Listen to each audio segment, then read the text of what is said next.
Hello everyone, स्वागत है आप सभी का अपना चैनल अपना क्लास 10 पर। कैसे हैं आप लोग? मैं उम्मीद करता हूं कि आप लोग अपने अपने घरों में होंगे और स्वस्थ होंगे, सुरक्षित होंगे। तो चलिए आज हम पढ़ना चालू करते हैं मैथ्स। मैथ पढ़ने के पहले आप लोग को हम पिछले लेक्चर में क्या पढ़ाए थे? पिछले वाले वीडियो में अंक गणित का मूलभूत प्रमेय पढ़ा दिए थे, उसमें गुणनखंड करना आप सीखे थे। और आज हम एक चीज़ और पढ़ेंगे, अभाज्य गुणनखंड। ये सब तो आपको पता ही होगा कि अभाज्य संख्या क्या होता है, अभाज्य संख्या क्या होगा। इसके अगर नहीं पता है, जो लोग नए हैं इस क्लास में, वो इसके पिछले वाले क्लास को जरूर देखें। उसमें बता दिया गया है अभाज्य संख्या क्या होता है, भाज्य संख्या क्या होता है। ठीक है, तो हम लोग आज पढ़ेंगे अभाज्य गुणनखंड विधि द्वारा HCF और LCM निकालना सीखेंगे। क्या सीखेंगे आज? अब HCF क्या होता है हिंदी में आप लोग जानते हैं, महत्तम समावर्तक। LCM क्या होता है? लघुत्तम समावर्तक। ठीक है, तो इसको हम लोग आज क्या सीखेंगे? अभाज्य गुणनखंड विधि द्वारा कैसे निकाला जाता है। तो चलिए एक एग्जाम्पल से समझाते हैं हम आपको। पहले आप एक काम कीजिए, पहले HCF और LCM का डिफिनीशन लिख लीजिए, परिभाषा लिखिए कि HCF और LCM कैसे निकालते हैं। तो लिख लीजिए आप लोग अपने अपने कॉपी में। सब परिभाषा भी कभी कभी एग्जाम में दे देता है, तो संख्याओं, इसको याद भी रखिएगा, संख्याओं में प्रत्येक उभयनिष्ठ, उभयनिष्ठ का मतलब क्या होता है? जो सब में हो। ठीक है, जितना भी है उस सब में उभयनिष्ठ हो, मतलब कॉमन हो, उसको बोलते हैं उभयनिष्ठ। यानी उभयनिष्ठ अभाज्य गुणनखंड।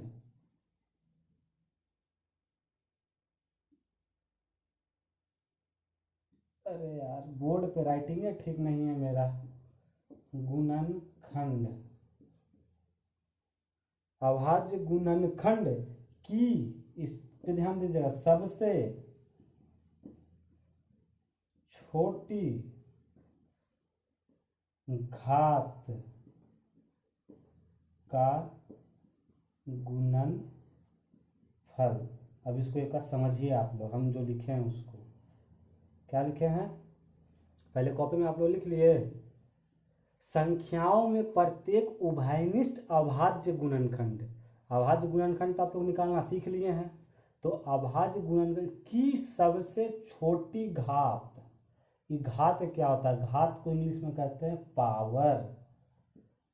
तो पावर भैया किसको कहते हैं? तो 2 के ऊपर जो लिखा रहता है 4, यही आपका होता है। ये जो 4 लिखा हुआ है ये बेस है, और 2 है, इसको पावर बोलते हैं। ये क्या है? पावर। और इसको क्या बोलते हैं? बेस। बेस, ठीक है, ये हो गया बेस, ये होगा पावर। अब पावर को ही हिंदी में कहते हैं घात। ठीक है, तो पावर को हिंदी में क्या बोलते हैं? घात। तो इस चीज पे आप लोग ध्यान दीजिए, गुणनखंड की सबसे छोटी घात, जो गुणनखंड निकालेंगे उसका सबसे जो छोटा वाला घात होगा वही क्या कहलाता है? HCF कहलाता है। चलिए एग्जाम्पल से समझिए। जिनको परिभाषा समझ में आया तो ठीक है, बहुत अच्छे। और नहीं आया तो अब एग्जाम्पल से समझिए। मान लीजिए कि 2 संख्या, इसका HCF निकालना है आपको, 36 और 50। इसका आपको HCF निकालना है। तो किस मेथड से? अभाज्य गुणनखंड के मेथड से निकालना है, इस विधि के द्वारा। तो कैसे कैसे निकालेंगे? पहले तो 36 का गुणनखंड निकालेंगे, अभाज्य गुणनखंड। अभाज्य गुणनखंड आप लोग को हम निकालना बताए हैं, कैसे निकलेगा? 36 को भागा दीजिए, गुणनखंड निकालिए। 2 से 1 8 मरतबे 16, फिर 2 से तो 9 मरतबे 18, फिर 3 से तो 3 मरतबे 9, अब 3 1, यानी इसका गुणनखंड क्या हुआ? 1 गुना दो गुना तीन, ये हो गया इसका गुणनखंड। इसको हम लोग कैसे लिख सकते हैं, एक को तो नहीं भी लिखेंगे या लिखेंगे कोई फर्क नहीं पड़ेगा, इसको हटाइए दीजिए, काहे भीड़ बढ़ावेगा। तब इसको लिखेंगे 2 की पावर 2 और गुने 3 की पावर 2, ये हो गया 36 का। इसी तरह 50 का निकालेंगे गुणनखंड, तो 50 का गुणनखंड कैसे निकलेगा, बराबर होगा, ठीक है। अब 50 का कैसे निकालेंगे, इसी तरह 50 का भी निकालेंगे। देखिए 50 तो 2 मरतबे 25, अब 25 3 से नहीं कटेगा, 4 तो हमारा अभाज्य संख्या है नहीं, तब 5 से निकालेंगे, 5 25, अब 5 यानी 1, यानी इसका गुणनखंड क्या हो गया, 2 गुना 5 गुना 5। तब इसको हम लोग कैसे लिखेंगे, 2 गुना 5 की पावर 2। अब आप लोग गौर फरमाइएगा, देखिए क्या लिखे हैं यहाँ पे, संख्याओं में प्रत्येक उभयनिष्ठ अभाज्य, यानी उभयनिष्ठ मतलब कॉमन। अब देखिए इसका आप लोग निकाले ना अभाज्य गुणनखंड जी, ये आया, इसका अभाज्य गुणनखंड आप लोग ये निकाले। अब ये दोनों में उभयनिष्ठ खोजना है, उभयनिष्ठ का मतलब कॉमन, तो उभयनिष्ठ अभाज्य गुणनखंड की सबसे छोटी घात, यानी उभयनिष्ठ कौन है, यहाँ 2 भी है और यहाँ भी 2 है, यही दोनों उभयनिष्ठ है ना। ये जो 2 है, देखिए यहाँ पे 2 है और यहाँ पे ये 2 है, यही दोनों उभयनिष्ठ है। तो अब उभयनिष्ठ तो पता चल गया, अब उभयनिष्ठ पता करने के बाद सबसे छोटी घात, यानी इसका घात कितना है 2 की पावर 2 और इसका घात कितना है, यहाँ पे कुछ नहीं लिखा हुआ, यानी 2 की पावर 1, इसका घात 2 की पावर 1 है। तब सबसे छोटी घात कौन हो गया, 2 की पावर 1, यानी 2 की पावर 1 हो गया। अब ये 3 उभयनिष्ठ है नहीं है, तो इसको छोड़िए दीजिए, कोई फायदा नहीं है, ताकि हम इसका क्या पढ़ें डेफिनेशन, उभयनिष्ठ होना चाहिए और अभाज्य गुणनखंड, तो सिर्फ यही कॉमन हुआ। तो आपका इसका HCF कितना आया, 2 की पावर 1, तो इसको लिखेंगे HCF 36 और 50 का कितना आएगा जी, 2, यही आपका हो गया HCF। समझ में आया। अब जिनको नहीं समझ में आया उनको एक और एग्जाम्पल देके हम समझावेंगे, जब तक नहीं समझ में आएगा तब तक हम समझावेंगे, खाली आप लोग बताइए तो कि सही कि समझ में आया कि नहीं आया, ठीक है। अब ये आप लिख लिए होंगे अपने अपने कॉपी में, परिभाषा तो लिख लिए, तब परिभाषा याद भी कर लीजिएगा। खाली 2 ये चीज़ तो याद रखना है कि उभयनिष्ठ होना चाहिए। अब किसका उभयनिष्ठ होना चाहिए, अभाज्य संख्याओं का जो गुणनखंड होता है वो उभयनिष्ठ होना चाहिए और सबसे छोटी घात वाला होना चाहिए, सबसे छोटे। अब एक और एग्जाम्पल लेते हैं, HCF किसका निकालिएगा, चलिए 96 और 404 है, इसका HCF निकालिए। किस विधि के द्वारा निकालना है आपको, अभाज्य गुणनखंड विधि के द्वारा। तो ठीक है निकालते हैं, पहले 96 का गुणनखंड निकालिए। तो 96 का गुणनखंड कैसे निकालिएगा, 96 है, इसको भागा दीजिए, 2 से दीजिएगा तो 2 चौका 8 है और 16, 8 मरतबे 16, फिर 2 से 2 मरतबे 4 और 4 मरतबे 8, फिर 2 से तो 12 दूना 24, फिर 2 से तो 6, फिर 2 से तो 3 आया, यानी कितना आ गया, 2 आया 5 बार। एकदम यही स्टेप बाय स्टेप फॉलो कीजिए, गुने 3।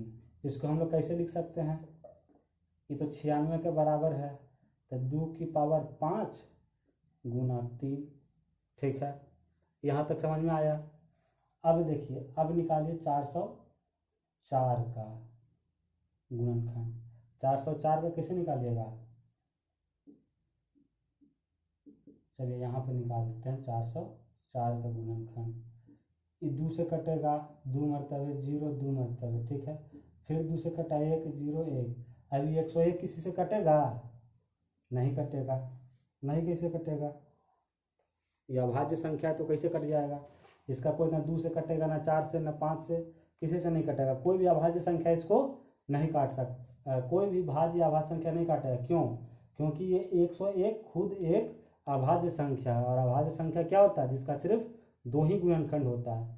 यानी 404 का क्या हो गया? 2 गुना 2 गुना 101।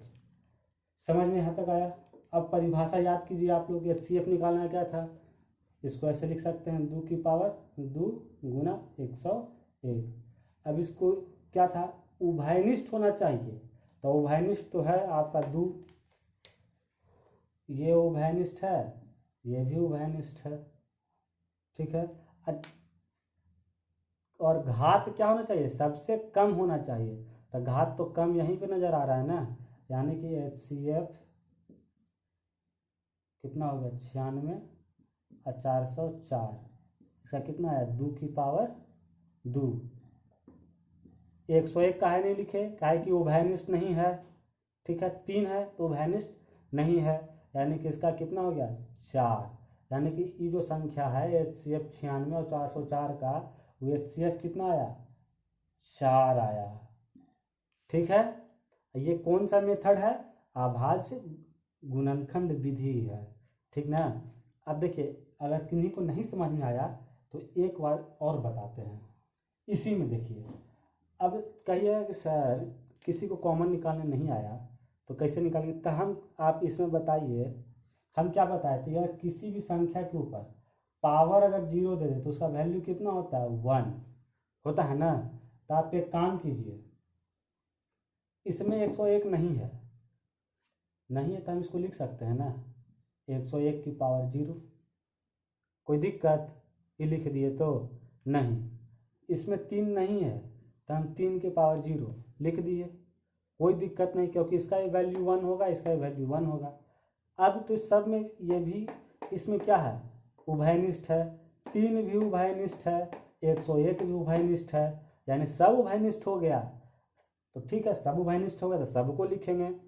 तो चलिए लिखिए, लेकिन एक बात और याद आना जाना चाहिए कि घात सबसे कम होना चाहिए। तो 2 उभयनिष्ठ है, ये है और ये है, तो 2 का सबसे कम घात 2 की पावर 2। चलिए गुना 101 यहाँ भी है, 101 यहाँ भी है, यहाँ पे पावर 1 है, यहाँ पे पावर 0 है, यानी कि घात कम है, तो इसको लिखेंगे 101 की पावर 0। चलिए 3 यहाँ है, 3 यहाँ भी है, यहाँ पावर 1 है, यहाँ पावर कितना है? 0 है, तो ये उभयनिष्ठ है, तो 3 की पावर 0। अब देखिए 2 की पावर 2 यानी 4, और गुना इतना का वैल्यू 1 आया, इतना का वैल्यू 1, यानी कि आंसर आया 4। समझ में आया जी? कोई नहीं आया तो फिर एक बार समझिए। देखिए अब एक और एग्जांपल आप लोग को हम बताते हैं। जब तक नहीं समझ में आएगा ना तब तक समझावेंगे, नहीं कैसे समझ में आएगा। लीजिए देखिए, क्वेश्चन दे रहे हैं, HCF निकालना है 6, 72 और 120। चलिए इसका निकालिए। तो इसका निकालेंगे कैसे? अभाज्य गुणनखंड विधि के द्वारा ही निकालना है। तो सबसे पहले इन लोग का गुणनखंड करेंगे। तो गुणनखंड देखिए कैसे करेंगे। ये 6 है तो 6 का गुणनखंड क्या होगा? तो अब देवे की जरूरत नहीं है, 2 तिहाई 6, ये हो गया ऐसा गुणनखंड। अब 72, तो 72 के गुणनखंड देखिए निकालिए, 72 के गुणनखंड निकालिए। तो 2 मरतबे 3 6 16 36 दूना 72, 2 मरतबे 18 दूना 36, 2 मरतबे 9। अब कटेगा दूसरे नहीं, 3 से 3 मरतबे 9, यानी इसका गुणनखंड कितना आ गया? 2 गुना 2 गुना 2 गुना 3 गुना 3। इसको लिख सकते हैं 2 की पावर 3 गुना 3 की पावर 2। अब निकालिए 120 का गुणनखंड। 120 इसको 2 से कीजिए, 60 दूना 120, 2 से 30, 2 से 15, अभी 2 से कटेगा नहीं, कितना से कटेगा? 3 से, 3 पचे 15, और 5 मरतबे 1। तो इसका गुणनखंड कितना हो गया? 120 का 2 गुना 2 गुना 2 गुना 3 गुना 5। तब इसको क्या लिख सकते हैं, 2 की पावर 3 गुना 5। अब क्या निकालने का, HCF की निकालने का क्या था कि उभयनिष्ठ होना चाहिए। तो उभयनिष्ठ कौन कौन है, ये तीनों में उभयनिष्ठ खोजिए। ये 2 इसमें है, 2 इसमें भी है, 2 इसमें भी है, तब उभयनिष्ठ मिल गया 2। अब इसका घात देखिए कि जो सबसे कम होगा, तो घात सबसे कम कहाँ है, ये 2 की पावर 3 है, 2 की पावर 3 है और 2 की पावर 1 है, यानी कि यही घात कम है, ये 2। और कोई उभयनिष्ठ है, यहाँ देखिए 3 है, इसमें गुणनखंड में भी 3 है, इस गुणनखंड में भी 3 है। अब देखिए घात देखिए, यहाँ 1 है, यहाँ 2 है, इसका घात भी 1 है, यानी कि आपका 3 हो जाएगा। अब क्या है वो बचा 5, तो क्या 5 इसमें है, नहीं है, यानी 5 ऐसे ही छट गया। तो इसका HCF कितना आ गया, 3 दूना 6, यही हो गया इसका HCF। समझ गए। चलिए आप लोग HCF निकालना सीख लिए ना, तो आप इसके आगे आप पढ़ेंगे नेक्स्ट क्लास में, नेक्स्ट वीडियो में आप लोग पढ़ेंगे। आज यहीं तक आप लोग इसको रिवीजन कीजिए, देखिए किताब में ढूंढिए क्वेश्चन और उसको बनाइए, गुणनखंड विधि के द्वारा कैसे HCF निकालते हैं। ठीक है, अब मिलते हैं नेक्स्ट क्लास में। जाने से पहले आप लोग इस चैनल को, जो लड़के लोग देख रहे हैं, जो बच्चे देख रहे हैं, वो अपना क्लास 10 को क्या करिए, बस हमेशा कहना पड़ता है आप लोग को, लाइक कीजिए, शेयर कीजिए अपने दोस्त लोग को, सब लोगों को शेयर कीजिए, सब लोगों को बोलिए कि हाँ पढ़ लो भाई, मैथ अच्छा पढ़ा रहे हैं। अगर आपको अच्छा लगा तब फिर लाइक भी करना है, और उसको अपना क्लास 10 को सब्सक्राइब कीजिए। क्या कीजिए, सब्सक्राइब कीजिए। ठीक है दोस्तों, धन्यवाद, थैंक यू। मिलते हैं फिर नेक्स्ट क्लास में। Okay, bye bye.